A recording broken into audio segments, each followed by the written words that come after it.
운동 말씀 함께 보시겠습니다. 또 이르되 품삯을 정하라. 내가 그것을 주리라. 라반이 이르되 내가 무엇으로 내게 주랴?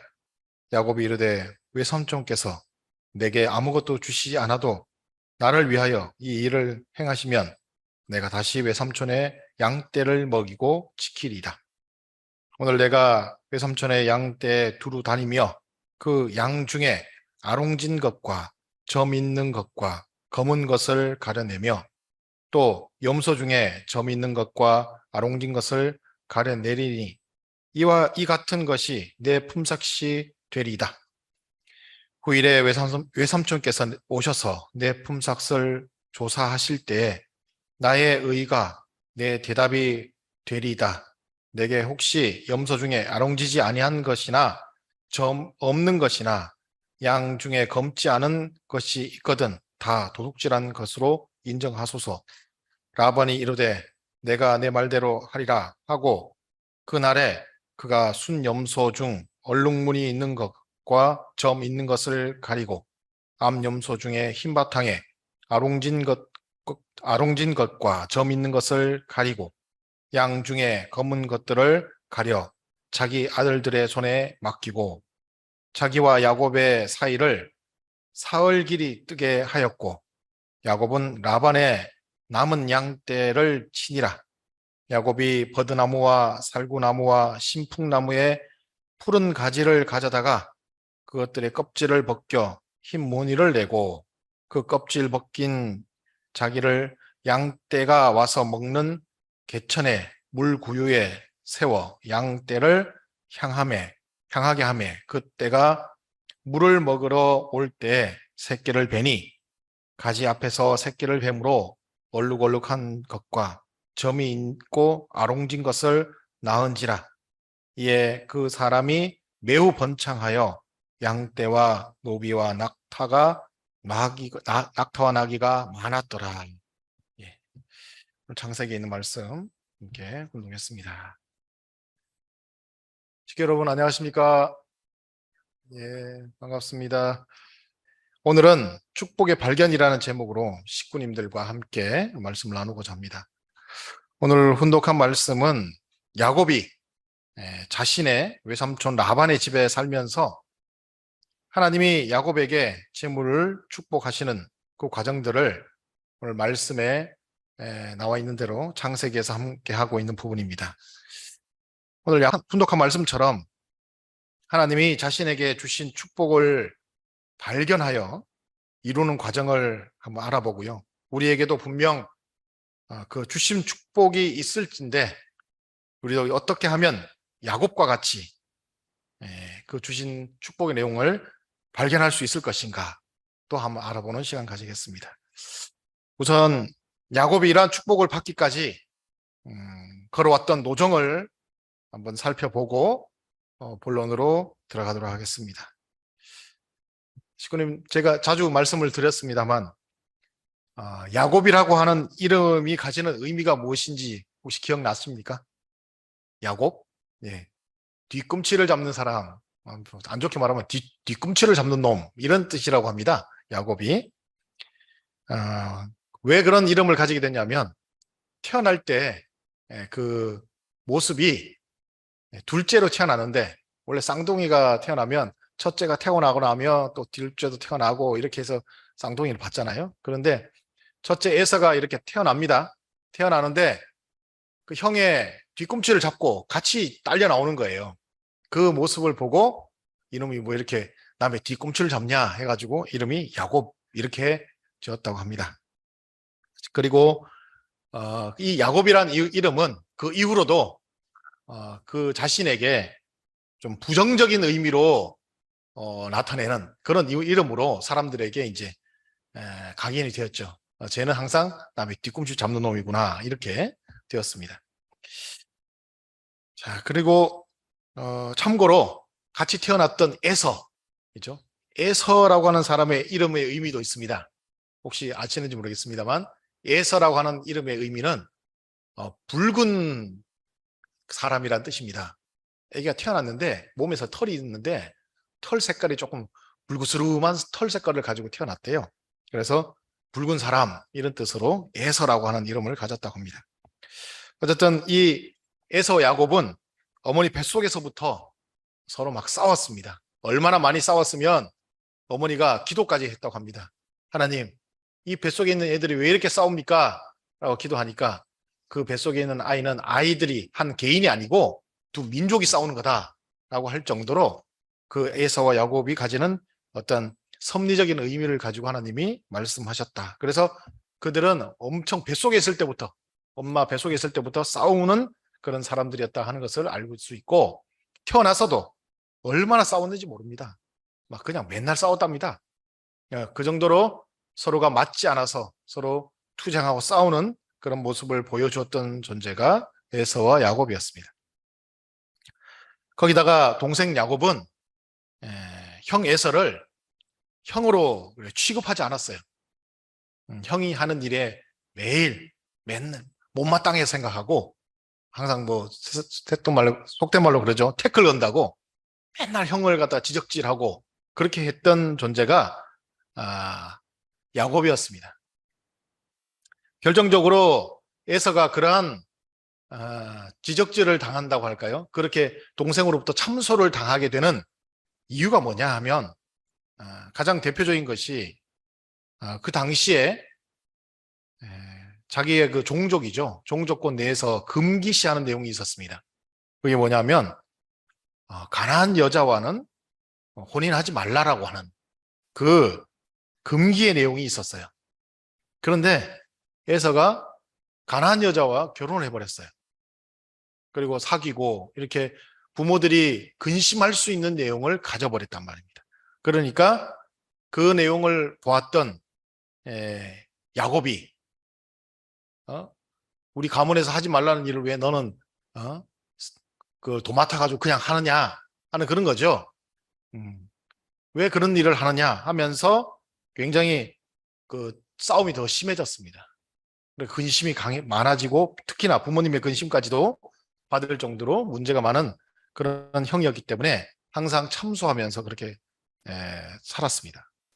그러다 중요한 것이 있습니다. 뭐냐면 당시의 관습으로 가문을 계승하는 사람은 누구냐 하면 적장자가 가문을 계승하게 되어 있었어요. 그러다 보니까 에서와 야곱 중에 누가 그러면 가문을 계승하느냐? 에서가 가문을 계승하는 거죠. 그런데 야곱이 보기에는 어찌 저렇게 부모가 하지 말라는 짓은 골라서 하는 저런 놈이 가문의 계승자가 될 수 있느냐 하면서 못마땅하게 생각하는 그런 부분이 굉장히 많았습니다. 그러다 보니까 그 성경에 나오는 것처럼 떡과 팥죽을 해놓고 그 형이 바깥에 놀다가 들어와가지고 배고프다고 달라고 했을 때 나한테 형님이라고 불러봐라. 네가 무슨 형이냐 하면서 이렇게 조롱했던 그런 내용도 있고요. 자, 특히나 이런 내용들이 이제 이어져서 그 아버지가 연로하여서 에서에게 이제 네가 가문을 이어받을 수 있도록 내가 계승의식으로 축복을 해주겠다. 그러니까 고기 음식을 해가지고 와서 나에게 가져오면 내가 그것을 먹고 그것을 조건으로 해서 너에게 축복을 해주마. 그렇게 했습니다. 그런데 그때 어머니 리브가가 그 얘기를 들어요. 그러면서 엄마도 걱정을 하는 거죠. 저놈이 우리 가문의 계승자가 되면 우리 가문 망한다. 안 되겠다 해서 동생 야곱을 어머니가 이렇게 속된 말 꼬드기는 거죠. 야, 네가 대신 가서 받아라. 어머니 큰일 날 일입니다. 아무리 내가 형을 참수하고 하더라도 그건 아니잖아요. 하니까 괜찮다고 하면서 어머니가 맛있게 고기 요리를 해가지고 네가 들고 들어가라. 그리고 아버지가 눈이 안 보여도 다 이렇게 만져보고 해가지고 또 내 목소리 때문에 다 알 겁니다. 그러니까 아니 털 묻히고 가면 된다 해가지고 아버지를 속여요. 그러면서 이제 아버지가 축복을 해주죠. 그 축복에 대한 사실을 이제 에서가 알게 됩니다. 에서가 알게 돼서 야곱을 죽이려고 합니다.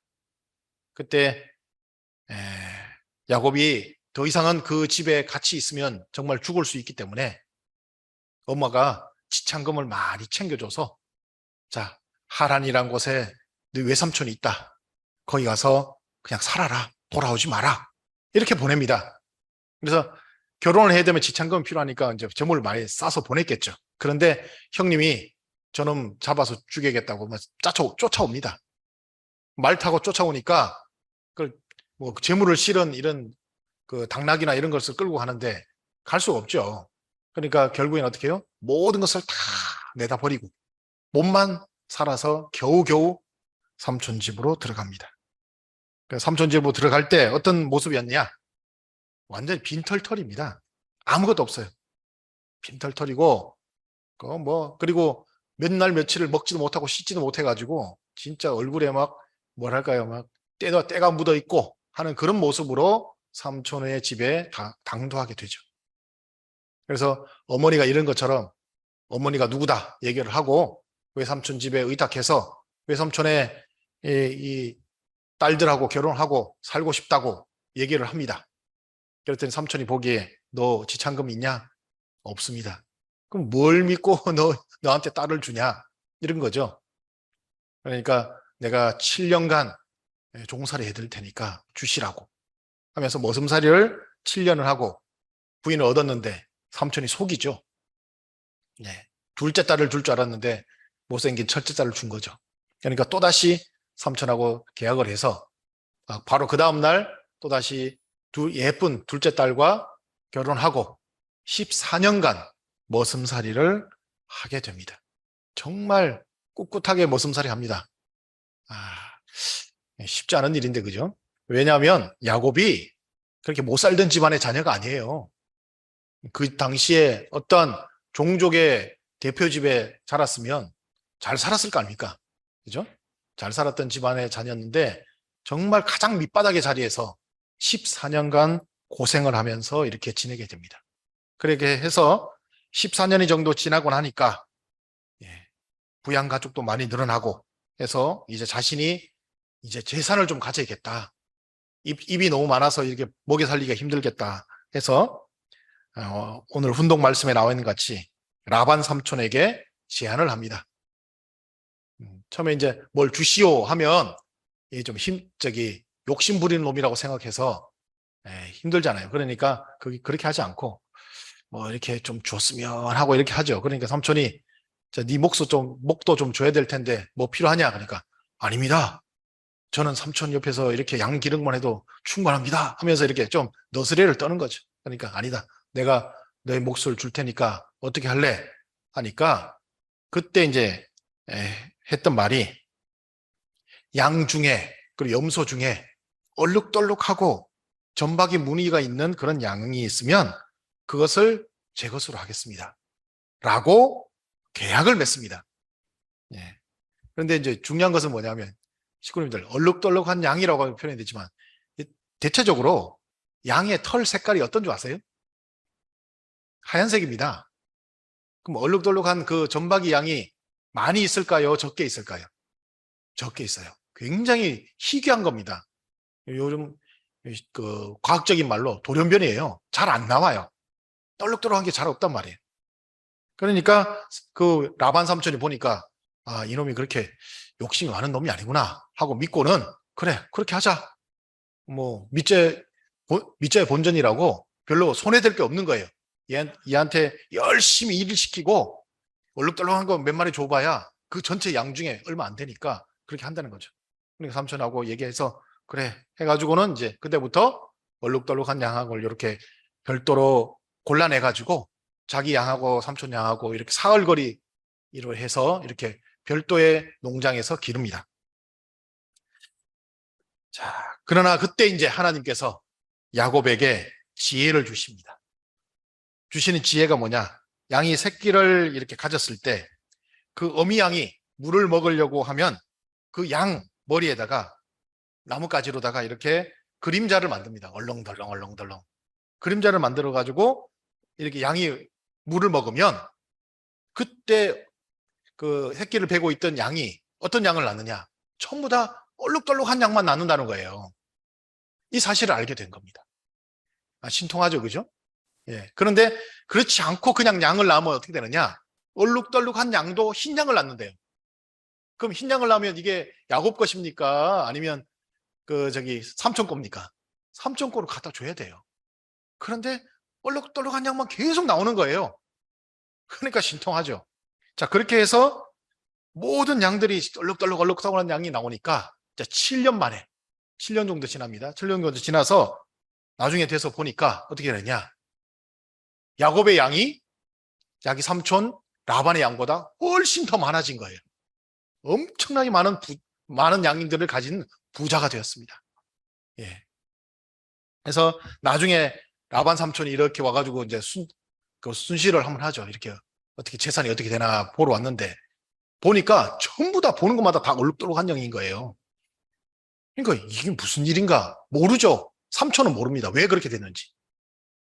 절대 있을 수가 없는 내용인데 얼룩덜룩한 양도 새끼를 베면 흰 양을 낳아야 되는데 전부 다 얼룩덜룩한 양이니까 이게 뭔지를 모릅니다. 그러면서 야곱이 어떻게 되느냐? 요즘 말로 하면 인생 역전을 하는 거죠. 완전한 부자가 되고 어느 정도 부자냐? 웬만한 요즘 말하면 뭐 대기업의 회장님보다 더 부자에 엄청난 부를 가진 사람이 그때 그렇게 되는 겁니다. 자, 그리고 엄청난 재산을 가지게 된 야곱은 그것으로 만족하지 않았습니다. 어머니가 너 거기서 그냥 살아라 라고 했지만 이제 하늘로부터 축복을 다 받고 나니까 가나안 땅에 머물러 살 것이 아니라 고향으로 돌아가야겠다. 하나님이 축복하신 땅이 거기다라는 것을 알고 그 형 에서를 만나기 위해서 인류 역사에서 처음으로 하나님의 섭리를 완성하는 존재가 그렇게 이루어집니다. 여러 가지 이제 과정들이 있죠. 자, 이러한 야곱의 일생을 보게 되면 하나님의 섭리가 어떠한 사람들로 이루어지는가 하는 것을 알 수 있습니다. 앞에서 말씀드렸지만 야곱이 적장자가 아니었어요. 계승자가 아닙니다. 다른 말로 하면 소외받는 사람이죠. 그 당시에 모든 재산은요 적장자에게는 줍니다. 그리고 그 외의 자손들에게는 그렇게 많은 재산을 주지 않아요. 왜? 그 이유가 있습니다. 그래야만이 이 재산을 나눠버리죠. 그러면 그 종족들이 다 나눠지지 않습니까? 그러면 외부의 침입으로부터 취약해져 가지고 다 이렇게 힘을 뭉칠 수가 없어요. 그러니까 한쪽으로 힘을 뭉치게 하기 위해서 적장자에게 대부분을 주고 조금씩 해서 그 외 자녀들에게 줘가지고 이렇게 만들어가는 그런 내용들이 당시에 있었던 겁니다. 그러다 보니까 그 야곱은 앞에 말씀드린 것처럼 그 소외된 자로서 그 당시에 그렇게 주목받지 못하는 모습이었고 그에 비해서 그 형 에서는 태어나면서부터 뭐냐 미래가 보장되어 있는 요즘 말로 하면 금수저죠. 그냥 태어나면서부터 그냥 그 사람은 미래가 보장되어 있었습니다. 그러니까 야곱이라는 이름을 가지게 된 이유가 뒤꿈치를 잡는다고 하는 그 자체가 엄밀히 말하면 그 당시에 살아남기 위한 생존 본능으로서의 이름이 아닐까 하는 생각도 해보게 됩니다. 자, 그리고 야곱이 라반 삼촌을 찾아갔을 때 말씀드렸지 않습니까? 아무것도 가진 게 없다고. 그래서 아무것도 가진 것 없는 그 야곱은 지금 이 시대에 뭐 흙수저라고 하는 그런 입장에서 정말 밑바닥에서부터 열심히 일했던 그런 사람이 야곱이 아니었는가 생각합니다. 그런데도 야곱은 자신은 하나님이 함께하는 사람이라고 믿음을 절대 버리지 않았습니다. 왜냐하면 자기가 하란으로 가면서 정말 아무것도 없고 아주 알거지 같은 모습으로 이렇게 있을 때 얼마나 뭐랄까요?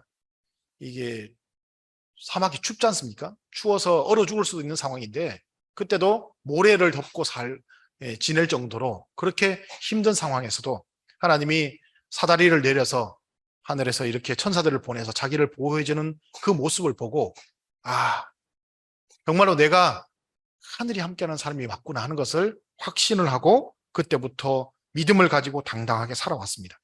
그리고 하나님은 그때 이후로 야곱에게 축복을 주시는데 그 축복을 주시는 방법이 어떤 방법이냐? 사탄이 알도록 주시지 않습니다.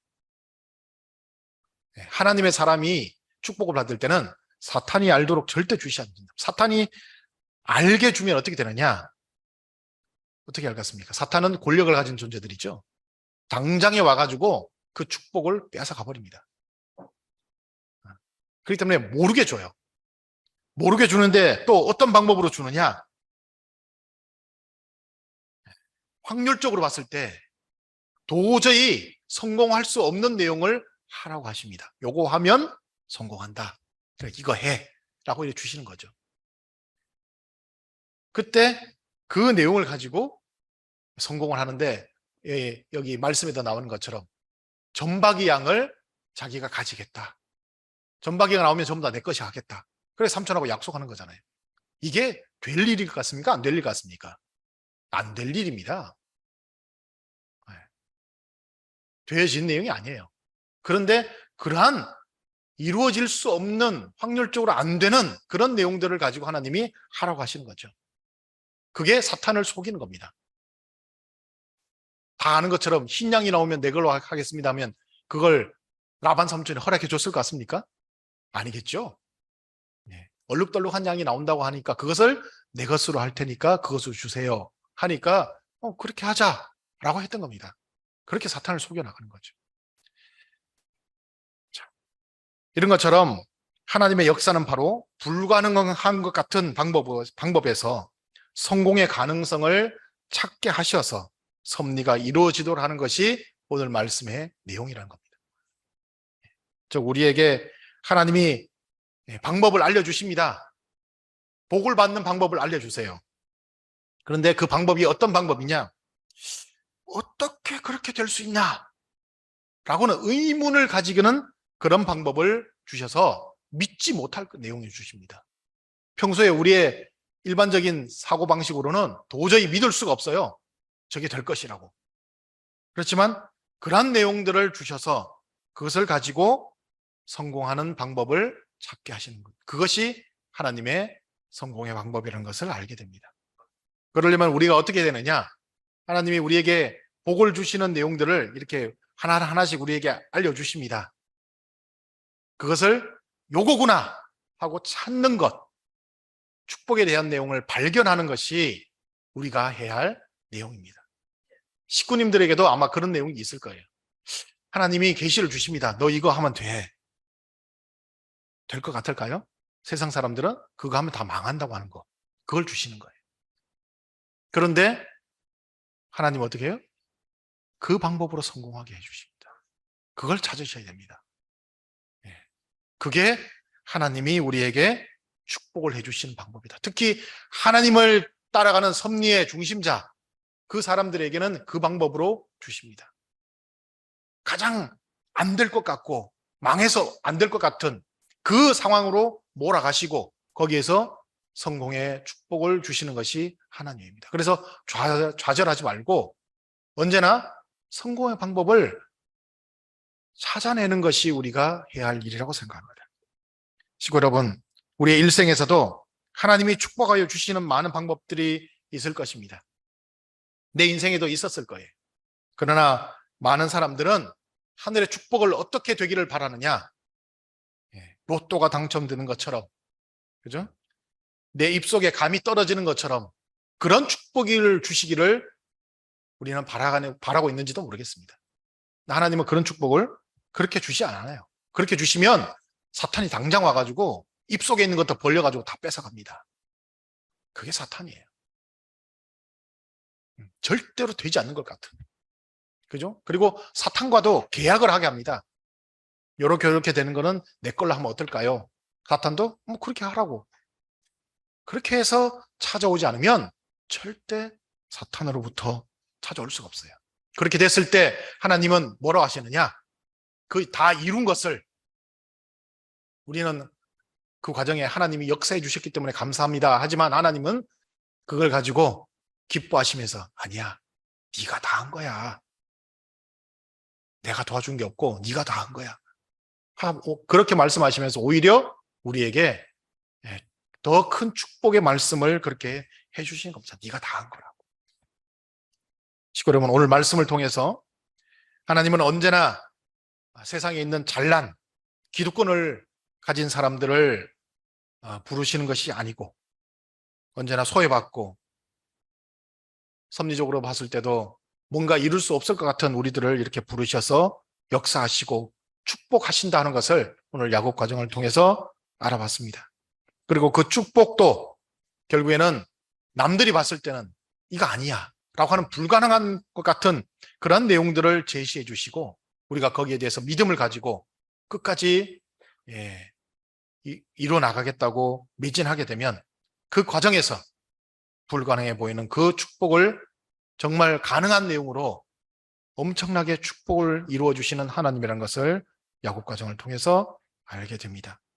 식구님들도 하늘이 나에게 이거 아니다 라고 하는 불가능할 것 같은 그러한 축복을 주시는 것을 한번 찾아보시기 바랍니다.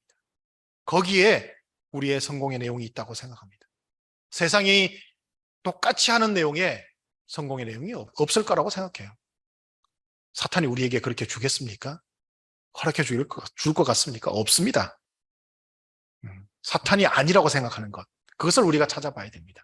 거기에 성공의 내용이 있을 것이다라고 생각하고 그것을 발견하고 그것을 찾아가는 우리 식구가 되었을 때 진실로 하늘의 축복을 이루어내는 축복 가정의 모습이 되지 않을까 생각합니다. 그래서 이번 한 주간은 식구님들 모두가 하늘 부모님이 나에게 주시는 그 축복의 내용이 무엇인가 발견하셔서 지금 이 시대에 이제 진정으로 하늘이 우리에게 주시려고 하는 축복의 내용들이 이제 가득한 이 시대에 우리들도 그 하늘이 주시고자 하는 축복을 발견해서 다 성공하여 하늘 뜻을 이뤄낼 수 있는 섭리의 주역이 되어 주시기를 바라겠습니다.